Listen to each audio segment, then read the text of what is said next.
Okay. And happy May Day again, and Happy New Year's. This is a brief May Day talk, and the video we just did was really what I would term related to the third usage of May Day, which is the nautical distress May Day. That's really more about the vaccine. You know, deadly, serious, deadly, earnest. There are two other deadly in earnest. Two other May Day references I can think of. One is the ancient May Day. Happy May Day. My ancestors from England and Ireland and Scandinavia, and of course many of my ancestors from England and Ireland are from Scandinavia too. So they celebrated this, and it is a big deal in those countries to this day, and in some other countries. And it's an ancient fertility. You may know from English culture, dancing around the maypole. You have that in Sweden as well, and maybe in the other countries, I'm sure. But I think of especially England and Sweden. Fertility, there's a lot of celebration. I can't get into all the detail regarding how it may be celebrated. I'll leave that up to people to research, look into if you're interested. If you're here on Nantucket and you want to get a sense of this, a really direct connection, if you know Lithuanians, you know, and they're Baltic people, they're just across the Baltic from the Swedes. Talk to them about it, because I can tell you they celebrate it. I've had conversations with them over the years. And there are one or two Latvians on island. You could ask them. There are many more Lithuanians. Really, I mean, Baltic and North Sea and Irish Sea people, all Northwest Europe. So that's ancient May Day, okay? Then superimposed upon that, we have International Workers' Day. We have Labor Day. This is Labor Day for most of the world. The U.S. is the exception, and a handful of other countries that have modeled themselves on the U.S. celebration. Now, mind you, ours is much earlier than the rest of the world's May 1st, May Day celebration. Okay, let me tell you a personal story about May Day. Back in the 1980s, when I was in my youth and I was traveling all over the place and living all over the place, not the sort of travel most people are doing. I was living in Copenhagen, with my Danish girlfriend. And we lived right in the center of the city, right off of Sordamsø. If you go and look at a map of Copenhagen, you'll see they have these artificial lakes. And there are three or four of them. They're rectangles. Maybe they're squares. We lived a block from Sordamsø. On May 1st that year, Pernille, if I can pronounce it correctly, she was working while she was taking art courses. And by the way, she's gone on to be an international artist. She's absolutely incredible. She lived in New York City for many years, and she's an artistic genius, as was her late father. She was working in his advertising firm, and she got sick. She had the flu. So on May Day, it was a beautiful day, and it was a lot like this because it was pretty brisk. And she was sick, and I mean bedridden. She was quite sick. She had influenza. It wasn't a cold, influenza. And I wanted to stay with her at the apartment, and she said, no, you've got to go and do this. And I mean, this is ridiculous. We're right in the center of the city, and the park is right behind us. If you take a 5-minute walk, you're going to see a celebration you can't imagine.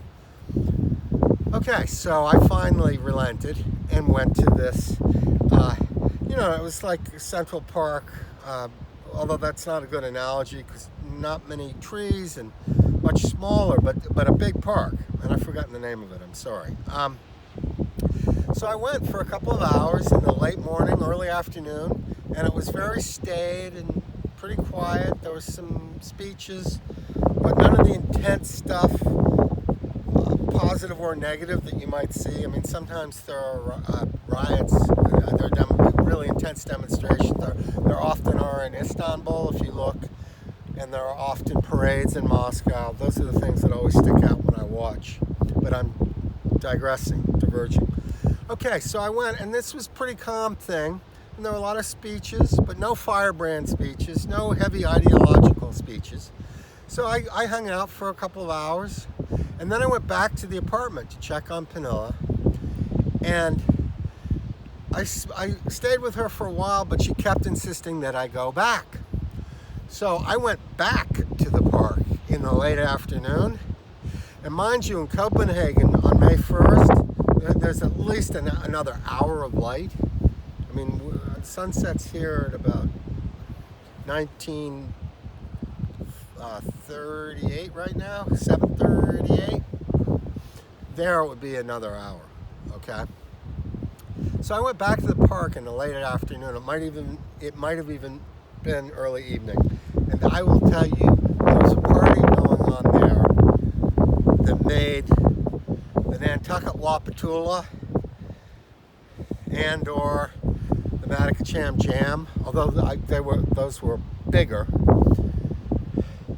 The energy at this thing made those things look like an afternoon on the White Elephant lawn with the Lester Landon Orchestra. That's what's been going through my head all day. And I mean, maybe that sounds absurd or not hyperbolic, but slightly distorted. You know, and maybe it is. I mean, because some of those things were big, and I didn't go to the jams. The last ones, yeah, I'd have to look at pictures. I know they were huge. Okay, but Wapatulas I went to. And in any case, I went back until it was all over, and it was the loudest.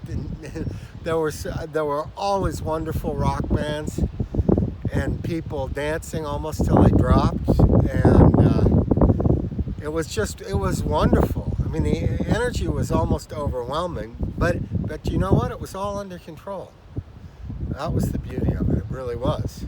I didn't see anything negative at all, and there was tons of alcohol, and I never saw anything negative, and I stayed until the end. I don't remember when that was.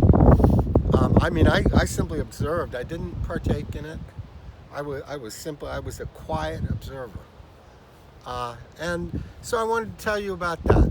In any case, happy May Day in both senses. It's a very, very important day around the world, and has been since the 1920s. For the rest of the world, May Day. And may workers everywhere be treated better and respected better. And you know what I would love to see? And no, it's not socialism.